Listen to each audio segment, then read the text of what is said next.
कुलप्रसाद गुरुङ दोस्रो जिल्ला स्तरीय तिलोत्तमा श्री शारीरिक सुगठन प्रतियोगिता 2083 को विजेता बनेका छन्। विजेता बनेसँगै गुरुङले रु 1 लाख नगद पुरस्कारका साथै मेडल, ट्रफी र प्रमाणपत्र प्राप्त गरेका हुन्।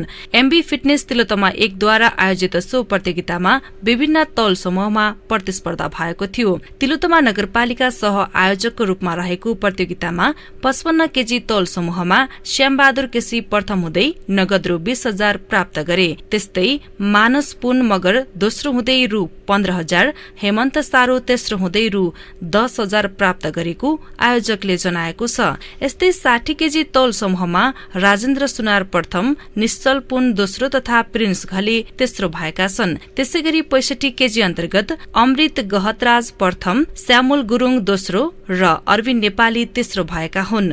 70 केजी अन्तर्गत नवीन श्री प्रथम, राजन छेत्री दोस्रो तथा सुरेश बहादुर दर्नाल तेस्रो भएका हुन्। प्रतियोगितामा 70 केजी माथिको प्रतिस्पर्धामा कुशल प्रसाद गुरुङ प्रथम, दिनेश रिमाल द्वितीय तथा ईश्वर पुन तृतीय भए। सबै तौल समूहमा प्रथम हुनेलाई नगद रु 20,000, द्वितीय हुनेलाई 15,000 र तृतीय हुनेलाई 10,000 ट्रफी, मेडल र प्रमाणपत्र प्रदान गरिएको आयोजक एमबी फिटनेसका सञ्चालक मनबहादुर राणाले जानकारी दिनुभयो। रूपन्देही जिल्लाभरका करिब 50 जना खेलाड़ीहरूको सहभागिता रहेको कार्यक्रममा मेन फिजिक्समा समेत प्रतिस्पर्धा भएको थियो।